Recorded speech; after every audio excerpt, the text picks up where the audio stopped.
What's Up, le podcast des acteurs de l'énergie qui décrypte les grandes tendances du marché. Un podcast Gazélec en partenariat avec SIA Partners.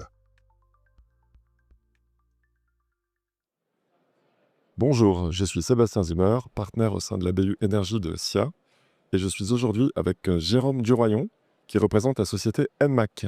Bonjour Sébastien. Bonjour Jérôme. Jérôme, vous appuyez Enmac dans son développement sur le marché français depuis maintenant 5 ans, et nous allons aborder les besoins croissants d'accès au marché de gros, de plus en plus d'acteurs, et la façon dont Enmac se positionne sur le sujet. Est-ce que vous pourriez nous indiquer en quelques mots ce que propose Enmac, s'il vous plaît ? Les acteurs aujourd'hui ont besoin de plus en plus intervenir sur les marchés de gros directement, donc que ce soit des fournisseurs ou des clients industriels. On a vu une évolution notoire de la relation client-fournisseur. Donc les clients ont besoin eux-mêmes de gérer leur approvisionnement. Et pour ça, ils ont besoin d'intervenir sur les marchés de gros, donc acheter des blocs auprès d'acteurs qui ne sont pas forcément leurs fournisseurs physiques. Enmac est la solution pour faire ces interventions sur le marché. De pouvoir intervenir directement auprès de différentes contreparties pour pouvoir acheter des volumes ou revendre des volumes quand c'est les producteurs de façon digitale. Enmac est une plateforme de gré à gré, donc OTC en bon français, qui permet aux acteurs directement d'adresser leurs besoins sur une plateforme digitale à leur contrepartie qui leur répondent en échange et sur lequel ils vont fermer une transaction sur la base d'un prix et d'un volume définis entre eux. Par exemple, on a des acteurs qui aujourd'hui sont intéressés par sécuriser 1 mégawatt de cale sur 2027. Donc ils passent par la plateforme, consultent leur contrepartie, qui leur remet des prix, ferment cette transaction et intègrent ce bloc dans leur approvisionnement. Et ces besoins sont de plus en plus présents sur le marché. Mais Enmac, c'est avant tout un réseau aujourd'hui. On a 600 sociétés qui sont membres en Europe d'Enmac, qui s'échangent régulièrement des intérêts, dont à peu près une soixantaine aujourd'hui sur le marché français, qui sont constitués une partie d'acteurs locaux français et une partie d'acteurs plutôt internationaux. Oui, je comprends bien. Mais alors, comment Enmac se distingue-t-il d'autres acteurs qui proposent des services qui semblent finalement, d'après ce que vous venez d'expliquer, relativement proches? Je pense aux brokers, aux bourses. Quelle est la spécificité d'Enmac? Alors, on a sur la plateforme tout type d'acteurs. On a à la fois des acteurs qui ont 200 contreparties et des portefeuilles très larges, pan-européens, avec plusieurs interventions sur plein de marchés. Et puis on a des acteurs aussi qui démarrent leur activité de marché avec parfois une ou deux contreparties et qui cherchent à diversifier leur approvisionnement et à rentrer en contact avec de nouveaux acteurs.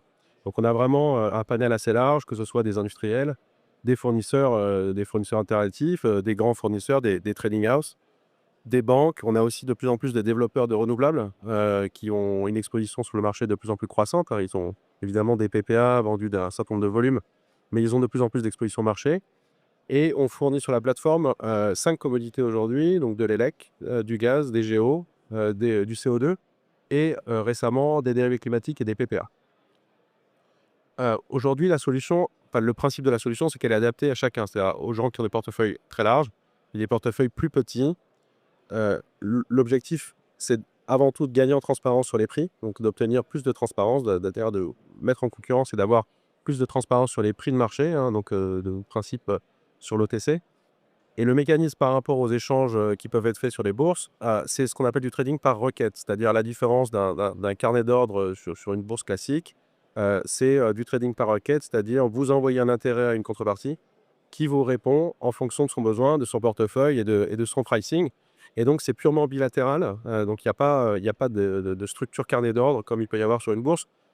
Mais néanmoins, on est très complémentaires parce qu'on autorise aussi certains acteurs à traiter des produits qui sont disponibles sur la bourse en complément des bourses. Et donc, on fonctionne et on a des partenariats avec la plupart des opérateurs de bourse, dont EX, qui est bien connu en France. Donc, si je comprends bien, vos clients choisissent finalement les contreparties qu'ils vont solliciter lors de chacune de leurs requêtes. Exactement. Oui, l'idée, c'est vraiment d'avoir un système très bilatéral. Donc, vous définissez avec qui vous travaillez, qui peut être un mix entre des gens avec qui vous pouvez aujourd'hui échanger des volumes, mais aussi des gens avec qui vous êtes en discussion. Il y a eu aujourd'hui à Gazélec, beaucoup de relations qui se sont nouées ou qui ont commencé à être créées.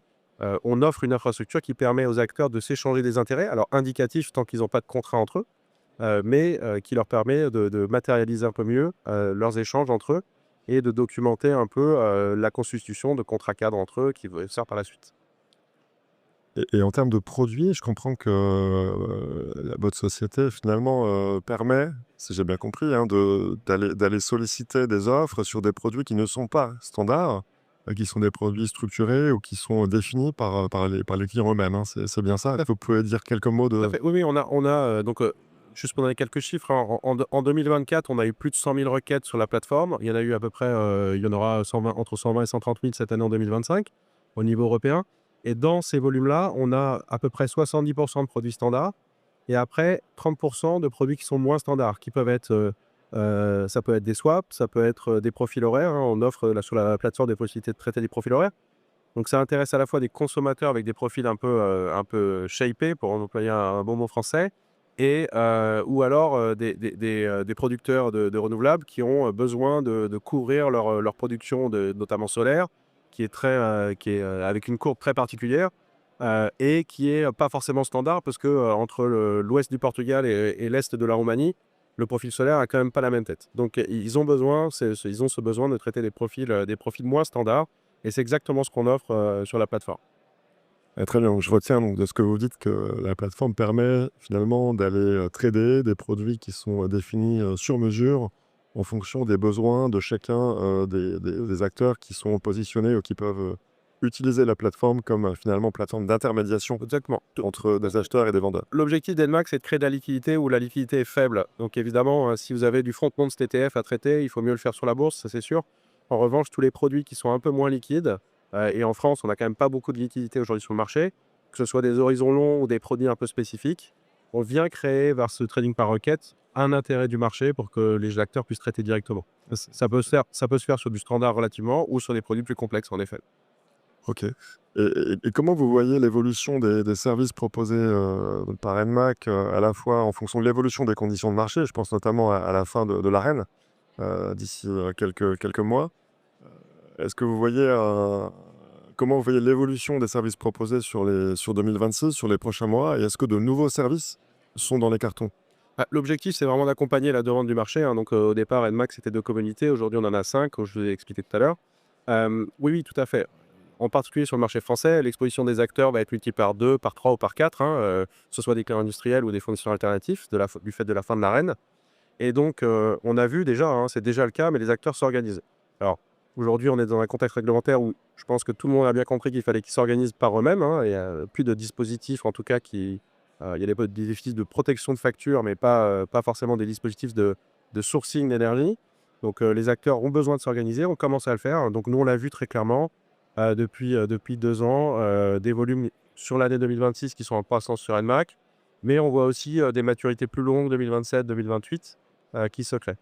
On a aussi dans notre portefeuille renforcé la partie PPA, donc la partie plutôt long terme, parce qu'on a aussi une demande croissante des clients pour aller hedger du long terme. Donc aujourd'hui, on offre des produits PPA sur la plateforme, donc ça démarre.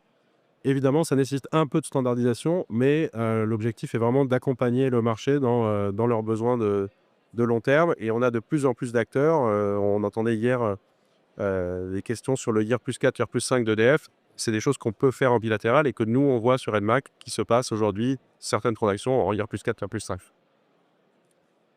Très bien, merci Jérôme. Je pense que c'est très clair. En tout cas, je vous remercie beaucoup pour ces éclairages qui auront, je n'en doute pas, fortement intéressé nos auditeurs.